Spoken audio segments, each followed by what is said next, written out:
Hi friends, welcome to the channel profitmaster.in. నేను RP. ఈ వీడియోలో 9th ఏప్రిల్కి నిఫ్టీ బ్యాంక్ నిఫ్టీ లెవెల్స్, దాంతోపాటుగా కొన్ని స్టాక్స్కి మనం టెక్నికల్గా లెవెల్స్ చూద్దాం. ఈరోజు నిఫ్టీ మంచి ర్యాలీగా వెళ్ళింది. 152 పాయింట్స్ పాజిటివ్లో క్లోజ్ అయింది అండ్ 22,666 దగ్గర క్లోజ్ అయింది. సో నిఫ్టీ 50లో స్ట్రాంగ్ మూమెంట్ ఇచ్చిన స్టాక్స్ చూస్తే ప్రైస్ వైజ్గా ఐషర్ మోటార్స్ 4.33% పెరిగింది. దాంతోపాటు మారుతి, M&M. సో ఓవరాల్గా ఆటో సెక్టార్లో ఉన్న స్టాక్స్లో స్ట్రాంగ్ ర్యాలీ చూసాం ఈరోజు. అండ్ బేరిష్గా ఉన్న స్టాక్స్లో టాప్లో ఉన్న స్టాక్స్ చూస్తే కాంకర్, అదానీ పోర్ట్స్, నెస్లే, ఈ మూడు, తర్వాత యూపీఎల్, విప్రో, ఇవి కూడా కొంత వీక్గా కనిపించాయి. ఓవరాల్గా ఆటో చాలా పాజిటివ్గా ఉంటే కొంత ఐటీలో మాత్రం కొంత వీక్నెస్సే కనిపించింది ఈరోజు. సో నెక్స్ట్ మనం నిఫ్టీ టెక్నికల్ లెవెల్స్ చూస్తే ఇవి మనం గతంలో అనుకున్న లెవెల్స్ 22,590 ఆర్ 592 మనం రెసిస్టెన్స్ లెవెల్ అనుకున్నాం. కానీ ఈరోజు ఓపెనింగ్ దీనికి దగ్గరలో ఓపెన్ అయిన తర్వాత దీన్ని క్రాస్ చేసి సస్టైనబుల్గా ఉంది ఆల్మోస్ట్ డే అంతా కూడా. సో హైయర్ లెవెల్లో 22,700 దగ్గర మనకి కొంత రెసిస్టెన్స్ కనిపించింది. 690, 700 దగ్గర కొంత సెల్లింగ్ ప్రెషర్ వచ్చింది. కొంత ఇంట్రాడే ప్రాఫిట్ బుకింగ్ లాంటివి జరిగాయి. సో 22,666 దగ్గర క్లోజ్ అయింది. ఇప్పుడు ఇమీడియట్ రెసిస్టెన్స్ 22,760. సో ఇక్కడ కొంత ప్రాఫిట్ బుకింగ్ జరగచ్చు రేపు. మేబీ 22,760 వస్తే రేపు కావచ్చు, లేదా నెక్స్ట్ డే కావచ్చు. కొంత ప్రాఫిట్ బుకింగ్ జరిగి ఒక 100 పాయింట్స్ అక్కడి నుంచి కొంత డౌన్కి రావచ్చు. ఇప్పుడు ఇమీడియట్ సపోర్ట్ ఒక మనకి ఎంట్రీ పాయింట్ లాగా కూడా మనం ప్లాన్ చేసుకోవచ్చు.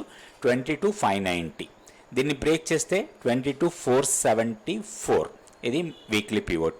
సో మన కీ లెవెల్ వచ్చి 22,290. ఈ లెవెల్ కన్నా పైన ఉన్నంత వరకు కూడా మనం బై అండ్ డిప్స్ మోడ్లో ఉండొచ్చు. నెక్స్ట్ బ్యాంక్ నిఫ్టీ చూద్దాం. సో బ్యాంక్ నిఫ్టీలో ఉన్న స్టాక్స్లో చూస్తే ఐడిఎఫ్సి ఫస్ట్ బ్యాంక్ టాప్లో ఉంది.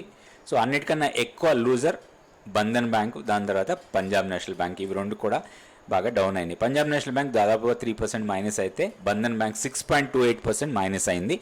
IDFC first bank, axis bank, Indus bank, ఈ మూడు కూడా మోర్ దెన్ 1% పెరిగిన స్టాక్స్. టెక్నికల్ లెవెల్స్ చూద్దాం. టెక్నికల్ లెవెల్స్లో చూస్తే బ్యాంక్ నిఫ్టీ క్లోజింగ్ వచ్చి 48,581 ఎగ్జాక్ట్లీ సప్లై జోన్లో క్లోజ్ అయింది. 48,630 నుంచి 48,508 ఇది 48,534 ఇది మనకి కొంత సప్లై జోన్. ఈ సప్లై జోన్ దగ్గర క్లోజ్ అయింది ఇప్పుడు మనకి. సో ఇంపార్టెంట్గా ఏంటంటే ఇప్పుడు ఉన్నది ఈరోజు ఫార్మేషన్ అయిన క్యాండిల్, ఇంపార్టెంట్ క్యాండిల్ మనకి ఒక డోజీ ఫామ్ అయింది. సో ఇప్పుడు మనం డోజీ బ్రేక్అవుట్ కోసం ప్లాన్ చేయొచ్చు. 48,724 బ్రేక్ చేసి దానికన్నా పైన సస్టైనబుల్ ఉంటే మాత్రం అక్కడి నుంచి 49,250 ఈ లెవెల్స్కి అప్ సైడ్కి వెళ్ళడానికి అవకాశం ఉంది. డౌన్ సైడ్ మనకి 48,410 ఇది బ్రేక్ చేసి కిందకు వస్తే మాత్రం 48,110 వరకు డౌన్ సైడ్కి రావచ్చు. సో ఈ లెవెల్స్ దృష్టిలో పెట్టుకొని బ్యాంక్ నిఫ్టీలో మనం ట్రేడ్ చేసుకోవచ్చు. అయితే ఓవరాల్గా పాజిటివ్ బయాస్తో ఉండొచ్చు బ్యాంక్ నిఫ్టీలో. ఎందుకంటే మన కీ లెవెల్ వచ్చి 47,465 కీ లెవెల్ కన్నా పైన ఉంది కాబట్టి ఏదైనా డిప్స్ వస్తే అది మనకి పొజిషనల్గా బయింగ్ ఆపర్చునిటీ లాగా చూసుకోవచ్చు. ఇప్పుడు కొన్ని స్టాక్స్కి టెక్నికల్గా లెవెల్స్ చూద్దాం. ఫస్ట్ స్టాక్ వచ్చి Voltas last couple of days నుంచి బాగా పెరిగింది ఇది. సో ఈరోజు హైయర్ లెవెల్కి వెళ్ళిన తర్వాత కొంత సెల్లింగ్ వచ్చింది. ఒక్కసారి మనం టెక్నికల్గా చార్ట్ చూద్దాం. సో ఇది Voltas daily candle stick chart. So decent rally చూసాం వోల్టాస్లో. 1,050 లెవెల్స్ నుంచి దాదాపుగా 40, ఈరోజు హై చూస్తే 1,392. సో 1,392 నుంచి బాగా సెల్లింగ్ ప్రెజర్ వచ్చింది. ఇప్పుడు రాబోయే రోజుల్లో ఈ గ్యాప్ మొత్తాన్ని ఫిల్ చేయడానికి అవకాశం ఉంది మనకి. సో దీంట్లో ఒక ప్లాన్ చేసుకోవచ్చు మనం ట్రేడింగ్ కోసం, స్పెషల్లీ ట్రేడింగ్ కోసం. సో లోయర్ లెవెల్లో 1240 దగ్గరనే మనకి సపోర్ట్ ఉండే అవకాశం ఉంది. సో ఇప్పుడు స్టాక్ని మానిటర్ చేయాలి. ఆల్రెడీ మన దగ్గర స్టాక్ ఉంటే కొంత ప్రాఫిట్ బుకింగ్ చేసుకొని లోయర్ లెవెల్లో మళ్ళీ దీంట్లో రీఎంట్రీ కావడానికి ప్లాన్ చేసుకోవచ్చు. ఇప్పుడు స్ట్రాంగ్ సపోర్ట్ 1240 ఈ లెవెల్కి వస్తే కొంచెం ప్లాన్ చేయొచ్చు మనం లాంగ్ ఎంట్రీస్ తీసుకోవడానికి. దీంట్లో ఇంకా వీక్నెస్ రావాలి అంటే మాత్రం 1190 కన్నా కిందకు వెళ్ళాలి. 1190ని క్రాస్ చేసి దానికన్నా కింద క్లోజ్ అయితే మాత్రం 1,080, 1,090 లెవెల్ వరకు వెళ్ళడానికి అవకాశం ఉంది. సో ఒకటి ఇది చాలా ఇంపార్టెంట్ లెవెల్ మనకి రాబోయే రోజుల్లో. ఏదైనా రీజన్తో స్టాక్ బాగా డౌన్ అయితే మాత్రం ఇది ఒక long term are short term entry కోసం కూడా ప్లాన్ చేసుకోవచ్చు. Monthly pivot level. దీంతో పాటుగా ఇక్కడే మనకి 50 డేస్ సింపుల్ మూవింగ్ యావరేజ్ కూడా ఉంది కాబట్టి ఈ లెవెల్ని మనం స్ట్రాంగ్ సపోర్ట్ లెవెల్ లాగా తీసుకోవచ్చు. నెక్స్ట్ ఇంకొక స్టాక్ కూడా చూద్దాం.